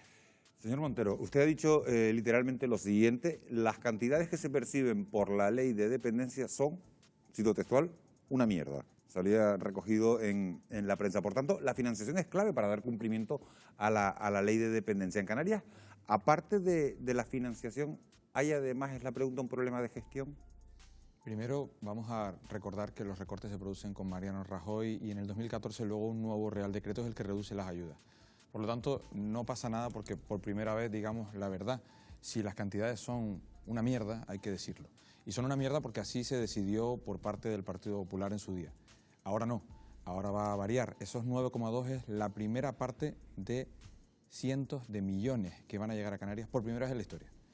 Por lo tanto, yo creo que evidentemente es necesaria mejorar la financiación y el planteamiento es aumentar. Este año son 600, el año que viene son 1.200, en el 2023 serán 1.800 millones, de los que nos corresponderá lo que nos toque en relación no solo a la población, sino a otros factores. Por eso es tan importante que tengamos a más gente dentro del sistema, porque así también recibiremos más. Canarias, antes se decía que estarán en la media de la tabla, no es del todo cierto. Canarias es de las comunidades autónomas más beneficiadas con el plan de choque estatal porque recibe un 55% más de aportación. Esto significa que por encima de la media, del 30 y pico % que se decía, va a aumentar Canarias. Y esto tiene una traducción, va a tener una traducción directa, no solo en las ayudas, sino en la posibilidad de construir más infraestructuras, que es lo que hace que haya 8.000 personas, aunque nos encontramos más de 9.000 cuando llegamos, pero que todavía haya 8.000 personas esperando una prestación. No están esperando una ayuda económica, eso hay que aclararlo, sino que mayoritariamente, muy mayoritariamente, están esperando plaza en residencias que no se han construido en todos estos años. Vamos a ir profundizando en todos esos temas. Elena Felipe, le pregunto, Canarias es la región con menos resoluciones de dependencia en relación a la población y duplica el tiempo medio de tramitación de expedientes en nuestro país. En 2019 los solicitantes tenían que esperar una media de 785 días y en 2020 esa cifra se incrementaba hasta los 923 días. ¿Qué está fallando? Pues, ¿qué está fallando? Que la dependencia no es una prioridad en la agenda política, claramente, porque después de 14 años de promulgada la ley de dependencia, donde creo que hace ya algunos años que se ha detectado dónde está el escollo, ¿no? Dónde está la situación que hace que no termine de arrancar, sobre todo en nuestra tierra, donde la situación es total y absolutamente desoladora. Hablabas antes de presupuestos. Vamos a ver, yo hago un cálculo y digo, el sistema en Canarias está atendiendo a 24.959 personas, de las cuales 8.114 tenemos en el limbo y 15.000 todavía no han sido valoradas. Y estas personas las estamos atendiendo con un presupuesto de 223 millones de euros, ¿verdad? No. El presupuesto total de la consejería es de 521 millones de euros aproximadamente. Falta la aportación de los cabildos. La aportación de los cabildos es absolutamente fundamental, pero no está incluida dentro del sistema. Es decir, el Gobierno de Canarias ha aportado 121, pero los cabildos aportan muchísimo. Permíteme terminar el razonamiento, Gran parte Miguel. de las plazas son cofinanciadas al 50%. El razonamiento al que voy es el siguiente. Si con ese presupuesto nos da escasamente para atender a la mitad de las personas que tenemos en lista de espera, necesitaremos como poco otro tanto de presupuesto, un 100% del presupuesto para atender a la otra mitad, usando sencillamente la regla básica de la calculadora. Y sin embargo... No, porque no es un 50. Y sin embargo, incrementamos el presupuesto en un 0,8%, No es cuando cierto. debiera ser cerca de Elena, un te lo 100%. ruego. No es cierto. Es más. Fue un 3%. El 0,8% es lo que había en los presupuestos cuando llegamos del total de la consejería. La Dirección General de Dependencia y Discapacidad tenía un 2,8% y durante la tramitación de los presupuestos fue un 3%. Por lo tanto, los datos son los datos de la consejería, del total de la consejería, de la media, antes de la tramitación presupuestaria, en la que además se presentaron enmiendas para mejorar los presupuestos, particularmente de dependencia y discapacidad, por parte del propio gobierno. Perdóname, Miguel, es que lo tengo además según el presupuesto de la propia Del consejería. del año pasado. No, del presupuesto para el año 2021 de la Consejería de Derechos Sociales de la queda fijado en tramitación 521.279.697 euros. Antes de la tramitación parlamentaria. Le pregunto a Julio Rodríguez, desde su asociación, señor Rodríguez, han denunciado que no tienen el respaldo institucional necesario y que además los organismos públicos no les abonan las deudas de más de 9 meses. ¿Les está costando llegar a todos los usuarios que necesitan atención? Efectivamente, nosotros el 27 de marzo celebramos la Asamblea General de nuestra asociación y al final acabamos con un comunicado que hemos trasladado a los medios de comunicación el pasado martes, donde realmente lo que transmitíamos es que nos encontrábamos fuera de plano, como dice este programa. Es decir, estábamos ahí, pero nadie estaba enfocando realmente lo que estaba pasando. Creíamos que había una realidad que se estaba dejando de lado y que realmente nuestro trabajo en este momento, nuestro esfuerzo, que además después de haber superado la pandemia, pensábamos que empezamos a ver luz al final del túnel, luz que veíamos que pensábamos que no era un tren que venía en sentido contrario, sino que realmente era una verdadera luz, porque además nuestro 90 y tantos % de trabajadores y usuarios estaban vacunados. Y vamos a esperar y vamos a recibir otra respuesta de las administraciones. Sin embargo, en este momento nosotros estamos entrando en una crisis financiera derivada de la falta de pago de gastos que están ejecutados desde el año pasado, con lo que ha supuesto además de incremento en el gasto corriente de todo lo que se ha gastado en equipos de protección individual, en las medidas físicas de separación de los usuarios, del traslado a los domicilios, etcétera, etcétera, de uso de tecnologías para hacer la atención domiciliaria.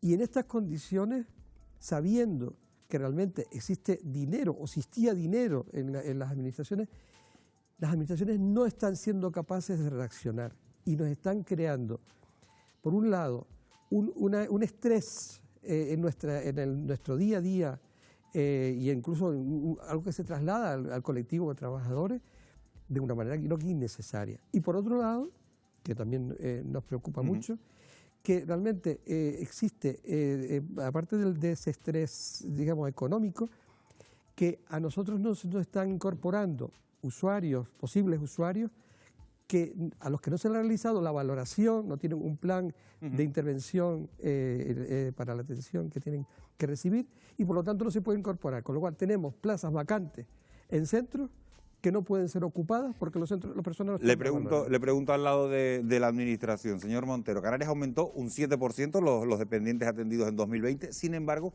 sigue en el vagón de cola. ¿Existe una hoja de ruta y un plazo para acabar con el atasco de la ley? Sí, precisamente por eso antes planteaba la situación de AFATE, por eso AFATE recibió una subvención directa el año pasado para la contratación de personal junto con otras 34 organizaciones, precisamente para atender a los gastos COVID, porque los centros estaban cerrados, porque así lo obligaba el Ministerio, y aquellas entidades que quisieron pedirlo recibieron una subvención directa por parte de la Dirección General de Dependencia y Discapacidad para que pudieran contratar a gente y prestar servicio a domicilio de la mejor manera posible, incluso telemático cuando se pudiese. La hoja de ruta está marcada y por eso los datos dicen que Canarias es una de las 3 comunidades autónomas que mejor gestiona la dependencia durante la pandemia. Claro, si partíamos de ser los últimos muy por la cola, obviamente eso no se levanta en un año. La cuestión es clara, si colaboran los ayuntamientos con el dinero que nos llega del plan de choque y aumentando más de 100 millones en un plan centrado en la economía de los cuidados, que entre otras cosas va a recoger la creación de nuevas infraestructuras sociosanitarias, por supuesto que esto se levanta. No en un año, porque además, por desgracia, el año pasado no lo queremos considerar perdido, pero fue un año particularmente difícil. Pero sí en menos tiempo del que nos han llevado a hundirnos los que estaban antes. Si hay algo que está claro es que el camino hacia el fin de la lista de espera de la dependencia parece eterno para los afectados y para sus familiares. Dedican la mayor parte de sus vidas al cuidado, sin la posibilidad de conciliar y asumiendo gastos que no paran de aumentar. El embudo del sistema les impide la atención en centros de día, residencias o simplemente la ayuda en casa. Detrás de todos esos servicios se encuentran trabajadores que también sufren la saturación de las solicitudes y la escasez de recursos para cubrir todas las necesidades sociales. Lo vamos a abordar a la vuelta de publicidad en tan solo 3 minutos. No se vayan.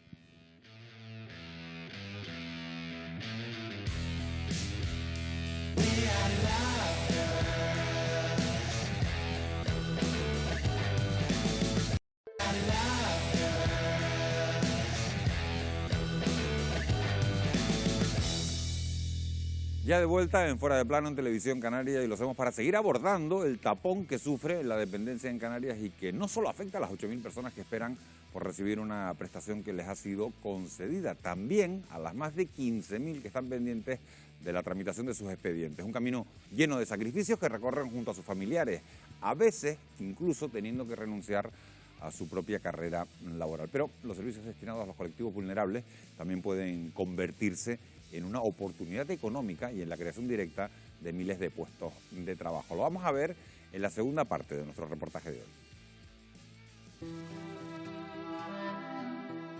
El peso de la dependencia recae en las familias. Un dependiente es una persona que necesita cuidados especiales y tratamientos específicos que añaden presión a la economía familiar.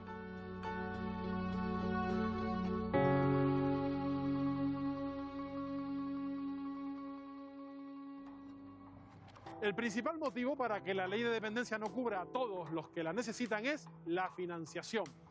En 2006 se estableció que los gastos fueran compartidos a partes iguales entre el gobierno central y las comunidades autónomas. Sin embargo, durante 2021 el Estado aportará 2.354 millones de euros, solo el 26% de los recursos necesarios y muy lejos del 50% que le corresponde. La escasa dotación presupuestaria que se destina en Canarias a la dependencia sitúa a las islas a la cola si nos comparamos con el resto de comunidades. En el archipiélago se gastan 95 euros por habitante y año, a gran distancia de los 368 euros del País Vasco, el territorio que más dinero dedica. Gema Martínez, viceconsejera de Derechos Sociales. ¿Cuánto dinero recibe el Gobierno de Canarias, del Gobierno central? Se supone que el Gobierno central tendría que aportar la mitad de la financiación, el 50%, y las comunidades autónomas el otro 50%. ¿La realidad cuál es? La realidad es que con los recortes de Rajoy, esta financiación a partir del 2015 bajó al 20%. En Canarias es incluso un poquito menos. Ahora mismo tenemos una financiación estatal de 47 millones y va a ir aumentando progresivamente en los próximos años. Lo cierto es que la Comunidad Autónoma de Canarias es una de las comunidades a la cola de inversión y en gasto en dependencia. Por desgracia, y eso es verdad, Canarias está a la cola de la dependencia. Durante muchísimo tiempo la dependencia no fue una prioridad de los anteriores gobiernos de Canarias. Hemos contratado a 101 personas de más para dependencia y a lo largo de los próximos años veremos si es necesario contratar más. Y cuando seamos capaces de tener en funcionamiento un gestor de expedientes, que ya lo vamos a poner en funcionamiento, la dependencia en Canarias va a dar un giro.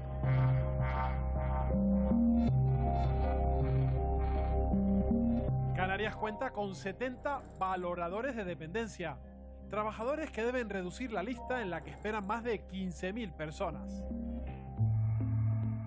Yolanda, tu trabajo consiste en valorar diariamente a posibles personas dependientes. ¿Cuántos años de retraso lleva esta lista de espera? Ahora mismo está en torno a los 3 años. Puede ir un poquito menos según si es un caso excepcional. La gente evidentemente se muestra enfadada, está muy saturada, tienen sobrecarga, la sobrecarga del cuidador, y todo eso al final lo vuelcan de alguna manera sobre nosotros.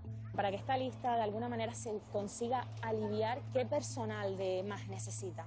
Como mínimo habría que duplicar la plantilla. Estaríamos hablando de dividir el tiempo, sería año y medio, pero es que la ley establece que en 6 meses debería estar resuelto todo el procedimiento.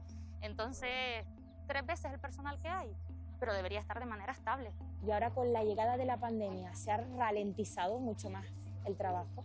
Hubo una parte del procedimiento que es cierto que se paró y se estancó, pero el personal de este servicio estuvo totalmente dispuesto a asumir cualquier tarea para acelerar y agilizar todo el trabajo que estaba acumulado. En estos momentos, en toda Canarias hay 106 trabajadores en el servicio de dependencia. El 80% en Canarias somos temporales. El hecho de ser trabajadores con un futuro incierto, de no saber si vamos a cesar en algún momento, ha hecho que pues tengamos más miedo y cedamos más a realizar funciones que no corresponden con nuestra función de trabajo.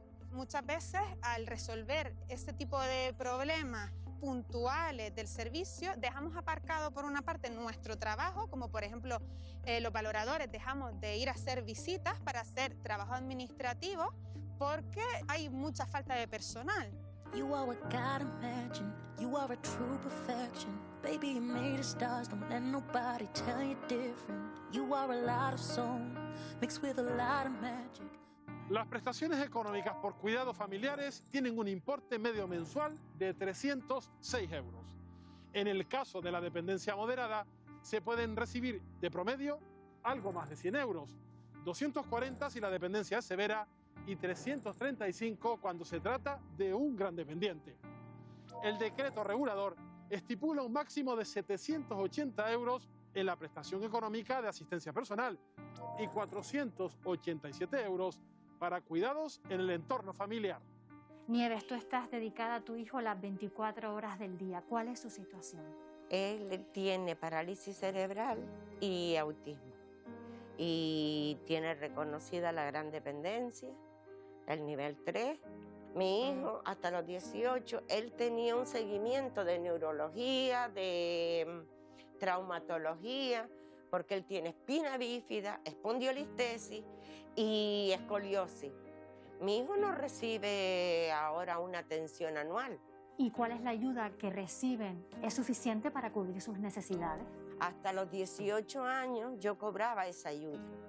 Al pasar a la vida adulta, a mí me hacen renunciar a esa paga para dársela al centro, que es algo que yo no voy contra el centro para mí es muy bueno. Si mi hijo tiene una paga y mi hijo va al centro 5 horas, se supone que el día tiene 24, 19 soy yo la que lo cuido. En este momento de la pandemia, sin trabajo, sin ingreso, no podemos hacer nada. En mi caso, yo pago el alquiler con la pensión no contributiva de Nahuel y me veo que no puedo pagar ni los recibos, y no significa que el dinero de mi hijo sea para pagar las cosas, pero que en este momento me solventaría, sí. Si yo la quiero, tengo que renunciar a la plaza del colegio por 5 horas. Yo no tengo paro, yo trabajaba limpiando casas y no estaba asegurada, suprimiendo comida y suprimiendo todo. Con eso vivimos, mal vivimos. El valor económico asociado a los cuidados no profesionales en España se ha estimado entre los 18.000 y los 24.000 euros al año, aunque puede superar los 30.000 euros anuales en el caso de los grandes dependientes. Hace que, por un lado, genere brecha entre aquellas unidades familiares que sí tienen posibilidades de poder sostener una situación de dependencia y aquellas otras en donde tienen que acudir a aquellas compensaciones públicas.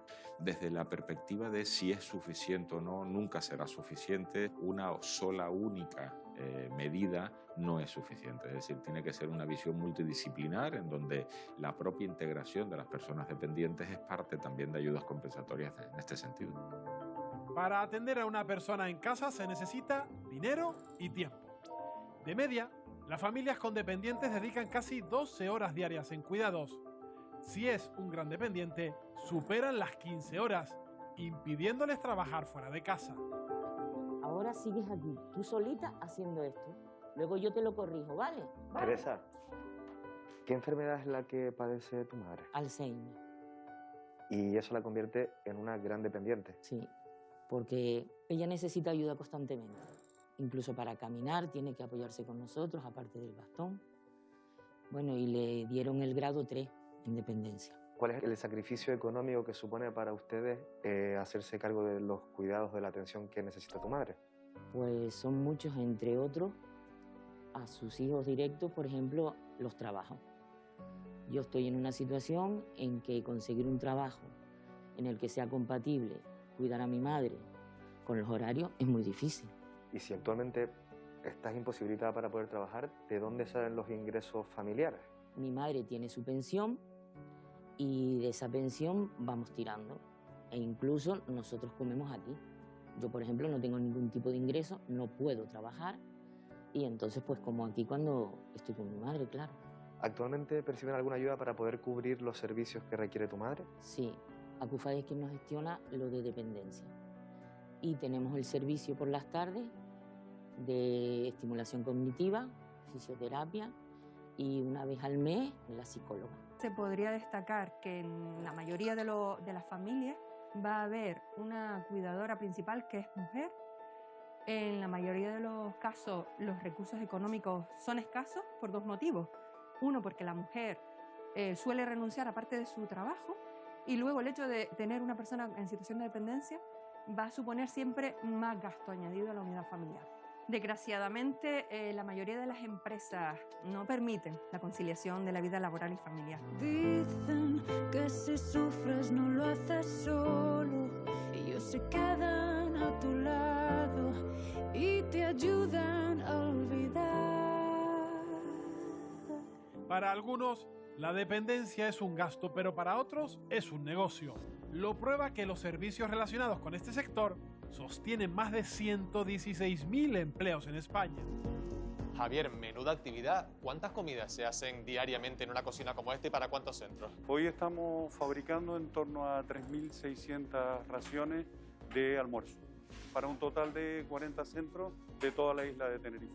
Somos unos 150, 155 personas las que estamos en la empresa. Desde que se produjo el estado de alarma, tuvimos que enviar a todo el personal de los centros, incluso al de la cocina central, porque la actividad bajó prácticamente a cero. Si esos centros de mayores también hubieran cerrado durante la pandemia, no se hubieran mantenido, hubiera sido mucho más complicada la situación. Mucho más complicado porque sí que tendríamos que haber cerrado toda la actividad.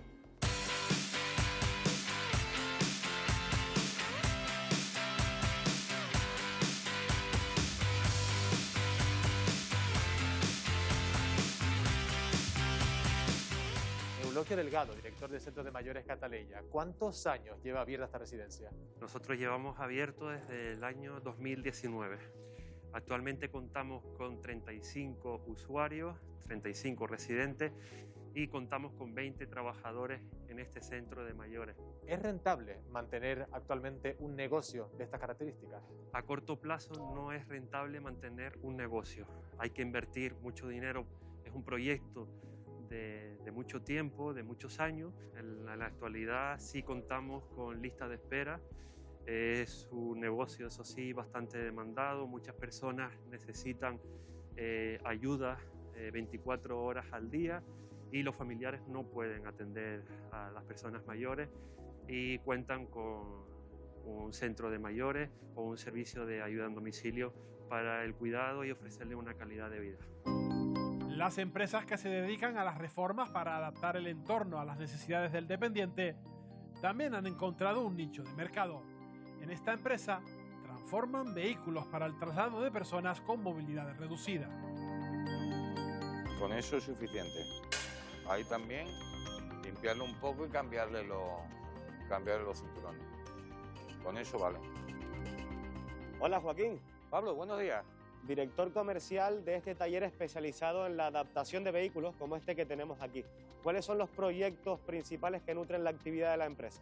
Con respecto al tema de adaptaciones, los proyectos son variados porque estos son en realidad transformaciones que son personalizadas, son trajes a medida, ¿no? Tenemos que dividir dos grandes familias, que es la conducción adaptada, y después tenemos, como es el caso de este, que ha sido un vehículo que ha venido a revisión, lo que es el transporte adaptado, es decir, las personas que van en silla de ruedas y necesitan un medio de transporte porque no se valen por sí mismas. Centrándonos en la adaptación para el transporte de personas dependientes, ¿qué porcentaje de ingresos representa? Bueno, aproximadamente nosotros estamos en el entorno del 50% de la actividad general de la empresa, que es un taller multimarca, y lo que sería en el tema de transformaciones. ¿Y cuál es el coste que suelen tener estos proyectos de adaptación? No son baratos, es decir, hoy en día no cualquiera puede asumir una transformación de un vehículo adaptado. Tenemos muchos clientes en lista de espera pendientes de que le lleguen las ayudas que han solicitado. Cumplir con la ley de dependencia es un desafío, pero también una oportunidad. Para alcanzar la ratio de ocupación en las residencias para personas mayores recomendada por la OMS, España debería crear 75.000 nuevas plazas. Con ellas se generarían más de 37.000 puestos de trabajo. Alberto Jiménez, presidente de la Fundación Economía y Salud, ¿cuáles son aún los desafíos de España en materia de dependencia? Bueno, yo creo que el primer desafío que tenemos es enfrentarnos al incremento del envejecimiento en España. Lógicamente, el envejecimiento lleva aparejado en un porcentaje alto e importante problemas de dependencia, problemas sociales, problemas de ayudas a estas personas. Y es ahí donde tenemos que hacer el esfuerzo necesario para solucionar los problemas de estas personas mayores. ¿Qué beneficios económicos tiene para la sociedad que se atienda a todos los dependientes? Es uno de los sectores con más empleo intensivo, con más retorno. Si nos fijamos exclusivamente en las plazas residenciales, por ejemplo, en las residencias de mayores, que en este momento hay unas 365.000 personas, pues ahí tiene usted unos 180.000 personas trabajando. En el resto de servicios, incremento de usted unos 80.000 personas más. Directos en centros. Luego tiene usted servicios de la administración, etcétera, etcétera, que van sumando. Fíjese, Canarias, el 47% son residencias privadas y necesitaría, para cubrir la ratio de la OMS, tiene que crear 10.844 nuevas camas. Debe correr con cargo a los presupuestos del Estado, que es quien debe atender ese derecho pagando el gasto que supone mensualmente atender a estas personas. Queda mucho trabajo por delante para derribar los obstáculos que impiden cumplir con la ley de dependencia. Una norma que genera actividad económica y, lo más importante, justicia y dignidad para los dependientes y sus cuidadores. Bueno, pues es el reportaje que les hemos preparado para hoy. Vamos a hacer un mínimo alto para la publicidad y regresamos enseguida con la parte final del debate.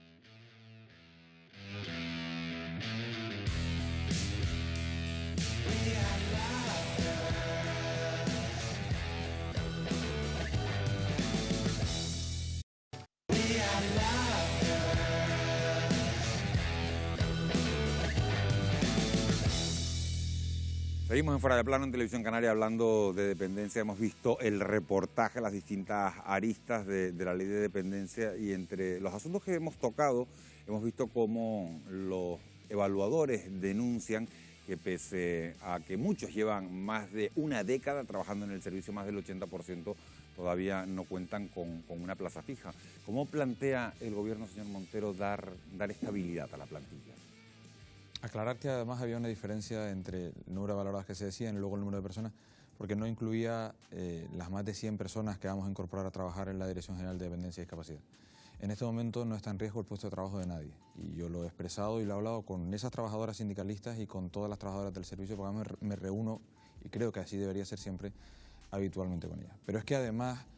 ¿Pero y cómo se le da estabilidad a esa plantilla? No están en riesgo su puesto de trabajo, por lo tanto, nunca lo han estado en los años que llevan y no lo van a estar ahora. Y ahora me pongo, si me permite, el traje de Podemos, y digo que además Podemos como partido ha expresado públicamente su absoluto convencimiento de que la solución no puede pasar por que haya unas oposiciones a las que se presente cualquiera y haya unas posibilidades de perder lo que es el saber hacer de estas trabajadoras que además han cubierto el año más difícil en el 2020, el año más difícil de la historia, donde era un año que teníamos que haber tenido unos datos infinitamente mejores, aunque han sido de los mejores de España, porque efectivamente hubo tiempo que se tuvo que dejar de ir a las casas y eso es lo que explica, entre otras cosas, el aumento del tiempo medio de espera.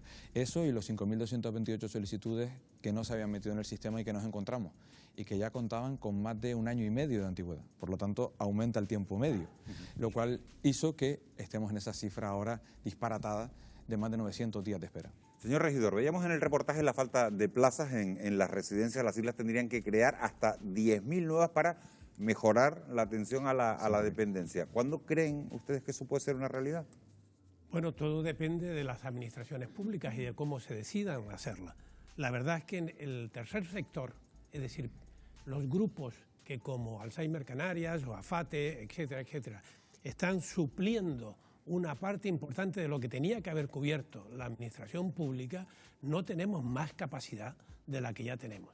Fíjese, atendiendo como atendemos a 26 enfermos en residencia y a unos 200, pongamos 100 y pico, enfermos en centro de día, más la atención domiciliaria, nosotros tenemos contratados a casi 100 trabajadores de distintos tipos, de distintos, todos profesionales, todos formados para el papel que están haciendo. Evidentemente, como no podría ser menos, la mayoría mujeres. Esto también hay que reconocerlo. Pero lo que no puede ser es que nos dejen al tercer sector, por lo menos a los que no somos tan ricos como Cáritas o como Cruz Roja, de una manera medio abandonados en este camino. Necesitamos más fuerza. Nosotros tuvimos la suerte de que el Cabildo de Gran Canaria nos cedió en uso unos edificios magníficos que tuvimos que adaptar nosotros, esto es verdad, pero sí es verdad, pero necesitamos muchísimo más. Le pregunto a Elena Felipe, uno de los mayores problemas que se enfrentan los padres, lo veíamos en el reportaje también, es cuando los hijos de dependientes cumplen los 18 años de edad que dejan de recibir la prestación. ¿En qué situación quedan las familias cuando esto sucede? ¿Se deben modificar los topes, Elena? Pues desde luego se deben modificar los topes y sobre todo se debe modificar el sistema de incompatibilidades tan injusto que tenemos y las cuantías mezquinas con las que están dotadas las prestaciones económicas vinculadas a los servicios. Y es que en muchas ocasiones se tienen que renunciar a una prestación para poder beneficiarse de otra. En el caso, por ejemplo, de las prestaciones económicas vinculadas al servicio, que son incompatibles con las prestaciones económicas vinculadas al cuidado familiar, al cuidado en el entorno familiar, es decir, una prestación que está dirigida a la persona que cuida, un titular, y otra prestación vinculada al servicio, que es decir, para la persona dependiente, son incompatibles. Por lo tanto, se les pone a las personas en una tesitura de tener que elegir una u otra para poder tener un mínimo de recursos para poder atender la situación. O sea, que la situación de desamparo es ahora mismo importante. Y si me permites hacer un apunte a lo que comentaba el profesor regidor, que estando plenamente de acuerdo con él, me gustaría puntualizar que efectivamente, por lo menos en nuestra tierra, en Canarias, el tercer sector, las organizaciones sociales, somos el low cost en dependencia.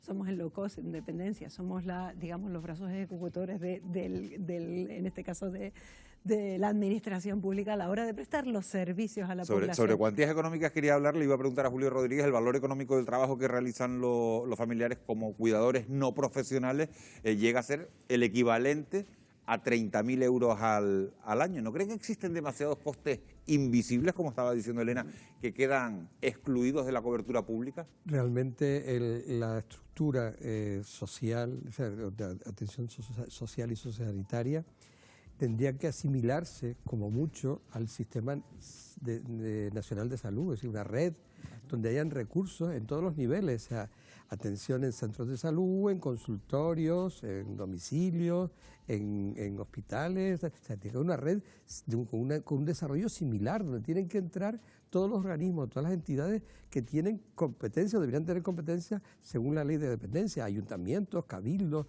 servicios autonómicos. El tema es que lo que no puede ser es que aquí cada uno tiene que tapar el agujero que le toca. Entonces, el tercer sector tapa unos agujeros, los familiares no se ven con otra situación más que tapar sus propios agujeros, o sea, es un sistema lleno de parcheos. Cuando se habla de dinero, es una discusión para mí bizantina, es decir, si es mucho o es poco. Es la punta del iceberg lo que estamos viendo, o sea, es mucho o poco, no lo sabemos, no está calculado realmente. En el Sistema Nacional de Salud se gastan millones de euros y nadie se escandaliza. En dependencia, todo el mundo se tira las manos a la cabeza cuando existen datos al alza o a la baja. O sea, siempre todo el mundo se asombra cuando se saca una información relativa al tema del costo económico. Realmente lo que hay que hacer es una red. Señor regidor, mujer y mayor de 50 años, ese es el perfil de las personas cuidadoras que además invierten prácticamente la totalidad de su tiempo en atender a los familiares, a sus familiares. ¿Se han hecho esfuerzos para impulsar la conciliación e intentar alejar esos roles de género? Bueno, de hecho yo tengo aquí delante de mí una editorial de la revista médica The Lancet del 6 de marzo de 2021. En esta editorial el título era ¿Quién cuida a los que nos cuidan? Y lo hacía en relación con el Día Internacional de la Mujer del 8 de marzo. Y como ya se habrá dado cuenta, lo que está haciendo es valorando todo el esfuerzo que está haciendo la mujer, esfuerzo en la mayor parte de los casos no reconocido de ninguna manera, ni con dinero ni con nada. Esta es la primera cuestión. Por tanto, a mí me parece que es enorme el peso que está soportando en este caso las cuidadoras y por eso me parece que es algo enormemente importante. Le quería preguntar a Elena, hacer la misma pregunta a Elena, si se han hecho esfuerzos por impulsar la conciliación y para intentar alejar esos roles de género. Vamos a ver, la realidad que tenemos hoy es que uno de los mayores desafíos para conseguir la igualdad y los derechos humanos está en el reto de regular, apreciar, proteger el cuidado. Porque alguien conoce a alguna persona que haya sido capaz de nacer, vivir, desarrollarse sin que necesite los cuidados de otra persona. Entonces, si necesitamos los cuidados de otra persona y es inherente, una necesidad inherente al ser humano, este es un aspecto que sin lugar a dudas, y permítanme que haga esta afirmación, no se ha regulado, no se ha protegido, porque recae en el ámbito de lo femenino, recae en las mujeres. Por lo tanto, sigue manteniéndose esa situación. De hecho, el último estudio publicado hace pocos días por Intermon Oxfam hablaba de que el Producto Interior Bruto, el valor del cuidado, equivalía a un 14, casi 15% del Producto Interior Bruto de un país. Hablaba de más de 131 millones de horas dedicadas por mujeres de trabajo que no está remunerado para el cuidado de las personas dependientes. Quiero decir que en beneficio de los hombres que cuidan, que son menos, pero cuidan pero cada también, vez son más, afortunadamente, pero que son muchos más, menos. También tienen el valor de hacer lo que están haciendo y sufren casi lo mismo que las mujeres. Pero a mí hay una cosa que me llama la atención. La Organización Mundial de la Salud ha declarado la década 2020-2030 como la década del envejecimiento saludable. Pero no veo ningún movimiento. Y aquí de lo que estamos hablando no es de estar cuidando, sino de evitar que tengamos que cuidar. Lo que tenemos que buscar es la salud. Y ahí tampoco se está haciendo ningún esfuerzo. Y esto es algo que llama poderosamente la atención. Las llamadas de muchos organismos es notable. Incluso hasta Davos ha hecho una empresa, una empresa en el sentido de que ha tenido una iniciativa para trabajar en este mundo, trabajar en el envejecimiento saludable y en el cuidado de las mayores. Estamos en la recta final del programa. Le quiero hacer una pregunta al señor Montero antes de marcharnos. El presupuesto autonómico de dependencia ha aumentado sensiblemente en los últimos años hasta superar los 220 millones de euros en este ejercicio para intentar sacar a Canarias de este vagón de cola en el que nos encontramos y en el que somos de los territorios que menos invierten por persona. ¿Hay garantías, señor Montero, de que esta tendencia al alza se va a mantener? Sí, en tanto en cuanto no solo ha crecido en este porcentaje, sino también aumenta la aportación de los cabildos, es lo que intentaba explicar antes. Si el Cabildo de Gran Canaria, que antes se lo nombraba, aporta más de 50 millones de euros de dependencia, similar al de Tenerife, sumando todas esas cantidades son más, pero no viene recogido en el cálculo que hace el Inserso. Por eso nos salen esos escasísimos 95 euros, porque es lo que cuenta solo lo que pone la comunidad autónoma, pero los cabildos ponen mucho. Nosotros querríamos también que los ayuntamientos nos ayudasen, porque al final los vecinos y vecinas son los que más necesitan que se les atienda, y por eso los ayuntamientos les hemos pedido y les hemos invitado a pagarles cómo hagan los informes sociales para el PIA, para que todos esos valoradores pasen a valorar grado de dependencia, o lo que es lo mismo, para que nos quitemos una de las patas y garanticemos que acabemos antes con esa lista. Vamos a ver si esas ayudas se mantienen al alza. No tenemos tiempo para más. Gracias, Miguel Montero, por habernos acompañado. Gracias, José Regidor. Gracias, Julio Rodríguez. Gracias, Elena Felipe, por haber estado esta noche con nosotros hablando de dependencia. Gracias sobre todo a ustedes por estar ahí, por estar al otro lado de la pantalla un jueves más, sobre todo a estas horas de la noche cuando son las 23:59. Falta solo 15 segundos para la medianoche. Gracias por su compañía, que tengan un feliz descanso y hasta el jueves que viene.